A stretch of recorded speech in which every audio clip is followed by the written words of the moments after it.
경찰이 조달 관련 원가 심사 업무를 담당하는 전북도청 감사실 직원의 비리 정황을 포착하고 사무실 등을 압수수색해 관련 자료를 확보했습니다. 일가족 공무원 채용 비리 의혹으로 경찰 수사를 받고 있는 완주군 의회 부의장 이향자 의원이 부의장직을 사임했습니다. 내년 선거에도 출마하지 않겠다고 밝혔습니다. 전주 시내버스 노조의 부분 파업이 이틀째 이어지고 있습니다. 오늘 오후부터 다시 파업이 시작돼 운행률이 63%로 떨어졌습니다. 비싼 값에 가위를 판 가위박물관장은 박물관 운영권까지 맡은 데다 자신의 친동생을 부관장 자리에 앉혔습니다. 진안군이 지원한 운영비 상당 부분이 이들의 급여를 주는 데 쓰였습니다. 여러분 안녕하십니까? JTV 8시 뉴스입니다. 경찰이 오늘 전북도청 감사실을 압수수색했습니다. 원가 심사를 맡고 있는 감사실 직원이 특정 업체의 일감을 몰아준 정황을 포착하고 수사에 나선 겁니다. 오정현 기자의 보도입니다. 경찰 압수수색팀이 들이닥친 도청 감사실. 감사실 직원 A씨의 컴퓨터 하드디스크와 휴대폰, 각종 서류를 압수합니다. A씨는 도내에서 벌어지는 토목공사 등의 원가를 따져 심사하는 업무를 맡고 있습니다. 깜짝 놀랐습니다. 공사나 계약 업무를 하기 위해서는 예정 가격을 작성을 하게 되어 있는데요. 입찰을 붙이는 가격이 있죠. 그 가격에 대해서 적정한지 심사하는 건수가 1년에 한 200건 정도 돼요, 이번에. A씨는 특정 업체에 유리한 예산 심사 기준을 세워 일감을 몰아줬다는 의혹을 사고 있는데 특혜를 받았다고 의심되는 납품업체의 서너 곳도 경찰의 압수수색을 받은 것으로 확인됐습니다. 다만 경찰은 A씨가 돈을 받고 특혜를 줬는지는 아직 확인되지 않았다고 밝혔습니다. 수사 이제 들어가는 단계라 아직 말씀드리기 좀 갖고 강력해서 압수수색 먼저 했는데 경찰은 조만간 A씨와 업체 관계자 등을 불러 부정한 돈이 오갔는지 등을 따져 물을 방침입니다. JTB 뉴스 오정현입니다. 일가족 공무원 채용 비리 의혹으로 경찰 수사를 받고 있는 완주군 의회 부의장 이향자 의원이 부의장직을 사임했습니다. 내년 선거에도 출마하지 않겠다고 밝혔습니다. 경찰은 조만간 이 의원을 다시 불러 조사할 계획입니다. 정원익 기자가 보도합니다. 완주군 의회 제4차 본의회 자리. 모든 의사 일정을 마친 뒤 완주군 의회 부의장인 이향자 의원이 발언대에 올랐습니다. 이 의원은 국민과 공직자, 동료 의원들에게 죄송하다며 부의장직을 사퇴하고 다음 선거에 출마하지 않겠다고 밝혔습니다. 도의적인 책임을 지고 부의장직을 사임하고 차기 국회의원 선거에도 불출마하겠습니다. 또 경찰 조사에 성실히 임한 뒤 법적 결과에 따르겠다고 덧붙였습니다. 이 의원은 자격 요건이 되지 않는 자신의 아들이 완주군 환경미화원으로 채용되도록 압력을 행사한 혐의로 경찰 조사를 받고 있습니다. 이 의원은 자신의 제부와 며느리가 각각 완주군 환경미화원과 기간제 공무원에 채용되는 과정에도 관여한 의혹을 받고 있습니다. 이와 관련해 어제 경찰은 이 의원의 사무실과 자택, 완주군청을 압수수색하고 본격적인 수사를 시작했습니다. 또 이 의원과 함께 2년 전 이 의원의 아들이 완주군 환경미화원으로 채용될 당시 담당 공무원을 공무집행 방해와 공문서 위조 등의 혐의로 불구속 입건했습니다. 이미 이 의원을 한 차례 조사한 경찰은 조만간 이 의원을 다시 소환할 예정입니다. JTB 뉴스 정원익입니다. 민주노총 소속 전주시내버스 노조가 어제부터 부분 파업을 이어가고 있습니다. 오늘도 오후 2시부터 다시 파업이 시작돼 시내버스 운행률이 60%대로 떨어졌습니다. 나금동 기자의 보도입니다. 농촌 마을회관에 주민들이 모여 있습니다. 어제에 이어 오늘 오후에도 버스 운행이 뚝 끊기면서 시내 출입이 어려워졌기 때문입니다. 여기는 차가 안 다니면 노인들은 한 대도 못 가고 발이 깡 갖고 방어만 하셨는데. 일터에 가기 위해 일찍 정류장을 찾은 청년은 오지 않는 버스에 속이 새까맣게 타들어갑니다. 아르바이트 4시까지 가야 되는데 그냥 집 앞이어서 잠깐 나와서 버스 기다리고 있는데 버스가 안 오네. 원래 3시 2분에 온다 해가지고 딱 3시에 나와서 기다리고 있는데. 어제 오후에는 182대의 시내버스가 멈춰서 운행률이 50%대로 떨어진 데 이어 오늘은 144대의 운행이 중단돼 운행률은 63% 수준에 머물고 있습니다. 일부 시외버스 노조도 파업에 동참하면서 오늘 하루 부안에서 서울, 전주에서 수원, 부천으로 가는 시외버스 운행률도 74%로 떨어졌습니다. 공공운수 노조 전북 버스 지부는 오늘 사측과 협상을 벌여 요구사항이 받아들여지지 않을 경우 다음 주 월요일부터 무기한 게릴라성 부분 파업을 이어가겠다고 밝혔습니다. JTB 뉴스 나금동입니다. 비싼 값에 가위를 판 가위박물관장은 박물관 운영권까지 맡았는데요. 부관장 자리를 자신의 친동생에게 맡겼습니다. 진안군은 가위박물관의 적잖은 운영비를 지원했는데 이 운영비의 상당 부분이 이들의 급여를 주는 데 쓰였습니다. 하원우 기자입니다. 가위박물관장 이모 씨는 인터넷으로 구입한 가위를 진안군에 팔았습니다. 구입했던 가격보다 서너 배 이상 높은 값을 받아 적잖은 이익을 남겼습니다. 박물관이 완공되자 이 씨는 위탁 운영자가 돼 박물관장 자리를 차지했습니다.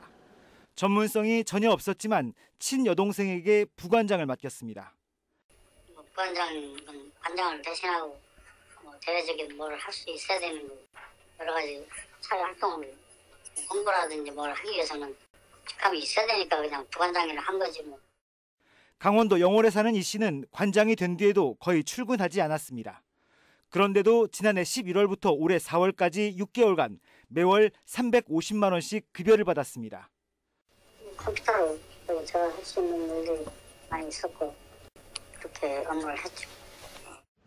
부관장인 동생도 같은 급여를 받았는데 두 사람의 6개월치 급여가 4,200만 원에 이릅니다. 진안군이 지원한 운영비 1억 원의 절반가량이 이들의 인건비로 쓰인 겁니다. 그때는 명시를 안 해줬어요. 어떻게 되겠어라. 그냥 운영비로 토탈 준 부분이 있고 그 뒤에 이것은 아니다 해가지고 그 뒤로는 이제 우리가 제안을 줬죠. 그런데도 진안군은 5천만 원의 운영비를 추가로 지원했습니다. 비싼 값에 가위를 사주고 적잖은 운영비까지 챙겨준 진안군의 특혜 행정이라는 지적이 쏟아지고 있습니다. JTB 뉴스 하원호입니다. 전주방송에선 진안 가위박물관의 문제점을 지난해부터 집중 보도하고 있습니다.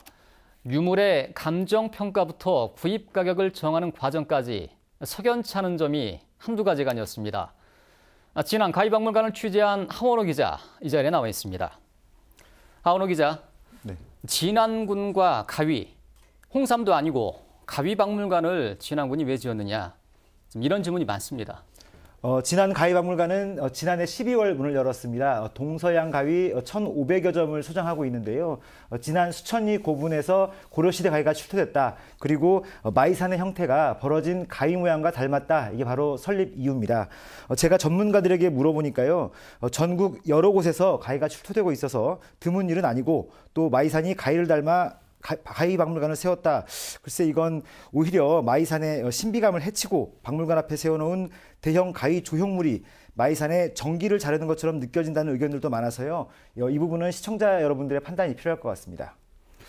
네, 그래요. 지금 가위박물관에 있는 가위 가운데 110석점, 이 110석점은 이모 씨가 지금 가위박물관장이죠. 이 이모 씨한테 구입한 건데 이 가격이 터무니없이 비싸다. 이게 지금 핵심 같습니다. 네, 그렇습니다. 가위박물관이 자랑하는 대표 유물 가운데는요, 영국 왕 조지 4세가 썼다는 가위가 있습니다. 취재진이 인터넷 검색을 해보니까 지난 2014년에 이베이에 판매 기록이 있었고 4,500파운드, 그러니까 우리 돈 780만 원에 팔았다는 사실을 확인했습니다. 그런데 진안군은 이 가위를 3천만 원에 샀습니다. 특히 이 가위는 진짜 영국 왕이 썼는지도 명확하지 않습니다. 한날 로즈차일드 가위도 이베이에서 우리 돈 320만 원을 주고 구입했는데 진안군에는 1,200만 원을 받고 팔았습니다. 동일한 가위는 아니지만 비슷한 종류의 가위, 예를 들어서 바이킹 가위 같은 경우는요. 인터넷에서 $100 안팎, 그러니까 우리 돈 20만 원 정도면 살 수 있는데 진안군은 개당 430만 원을 주고 22개를 구입했습니다. 작게는 서너 배, 크게는 20배 이상 비싸게 샀다고 보시면 될 것 같습니다. 그렇다면 진안군이 봉을 쓴 게 아니냐 이렇게 볼 수가 있을 텐데 공공기관에서 유물을 구입할 때는 감정평가를 하지 않습니까? 네, 그렇습니다. 진안군도 했을 것 같은데 네. 어떻게 지금 이런 일이 벌어졌다고 봐야 될까요? 네. 그 유물 구입비를 낸 건 진안군이지만 유물을 구입한 건 진안군이 아닙니다. 진안군이 가희박물관 공사업체에게 돈을 주고 너희들이 유물도 구입하고 감정평가까지 해와라 이렇게 맡겨놨기 때문인데요. 취재를 하면서 이 분야 전문가들과 여러 차례 통화를 했는데 굉장히 이례적인 경우라는 게 전문가들의 말입니다. 이 가위가 대체 얼마짜리냐? 그러니까 감정가를 결정하는 대목도 의심스러운 대목이 많습니다. 감정평가 전에 진안군은 가위 판매자인 이 씨와 유물 판매가를 4억 원으로 조율했습니다. 그런데 두 명의 감정위원들이 가위 113점에 대해서 금액을 매겼는데 두 사람이 써낸 평균가를 합산한 총액이 4억 원으로 딱 맞아떨어진 겁니다. 기막힌 예지력이 있거나 우연의 일치가 아니라면 감정평가서를 좀 짜맞춘 게 아니냐 하는 이런 합리적 의심이 가능합니다. 진안군이 당초에 이렇게 얘기했어요. 가위박물관을 지으면 한 해 10만 명이 넘게 올 것이다. 실제 어떻습니까? 이 책자가 바로 진안군이 발표한 가희박물관 건립 타당성 조사 용역 보고서입니다. 이 책자를 보면 개관 첫 해에 15만 명이 오고 장기적으로 최대 27만 명이 온다 이렇게 예측을 했는데요. 지난해 1월부터 10월까지 관람객 수가 12,200여 명에 불과합니다. 그나마 유료 관람객은 4,600명, 입장료 수입도 1,072만 원이어서 당장 운영비를 걱정해야 할 처지입니다. 결국 자치단체 입맛에 맞게 용역 보고서를 만들고 또 시군이 이를 근거로 사업을 추진하고 결국은 세금만 낭비하는 악순환이 여기에서도 계속되고 있는 겁니다. 네, 지금까지 하원호 기자였습니다. 수고하셨습니다. 다음 소식입니다. 전주 학부모 연합 고교 의무급식 실현 운동본부가 기자회견을 열고 내년도 전주 지역 고교 무상급식이 차질 없이 추진돼야 한다고 촉구했습니다. 운동본부는 무상급식 실시가 결정됐지만 예산 분담 비율을 두고 이견을 보여 우려가 크다면서 전라북도와 전주시의 원만한 협의와 더불어 전라북도 의회 중재를 촉구했습니다. 전북 지역 시민사회단체는 오늘 기자회견을 갖고 KBS 이사진의 해임과 KBS 고대영 사장의 퇴진을 촉구했습니다. 이들은 KBS 이사진 11명이 사적인 용도로 부당하게 사용한 업무 추진비가 7,400여만 원에 이른다며 이들의 해임을 주장하는 한편 공영방송의 정상화를 위해 고대영 사장의 퇴출도 하루빨리 이루어져야 한다고 주장했습니다. 신임 전북경찰청장에 강인철 중앙경찰학교장이 내정됐습니다. 전주 출신인 강인철 내정자는 서강대를 졸업한 뒤 34회 사법시험에 합격해 경정특채로 경찰에 입문하고 전남경찰청 차장과 광주경찰청장, 중앙경찰학교장 등을 역임했습니다. 또 조희현 전북경찰청장은 경찰청 정보국장에 내정됐습니다. 군산해양경찰서는 어제 오후 5시 40분쯤 군산시 어청도 남서쪽 133km 해상에서 어선 이름을 지우고 쇠창살과 철조망 등으로 무장한 채 불법 조업을 한 쌍끌이 중국 어선 30척을 3,000톤급 대형 경비함 등으로 쫓아냈다고 밝혔습니다. 해경은 기상이 나쁜 밤 시간을 틈타 무허가 중국 어선들이 선단을 이뤄 불법 조업을 일삼는다며 지난달 30일부터 경비 단계를 최고로 끌어올리고 대형 함정을 추가로 배치해 철저히 감시하고 있다고 밝혔습니다. 오늘 한낮 기온은 0도에서 3도로 어제보다 4, 5도가량 낮아 추웠습니다.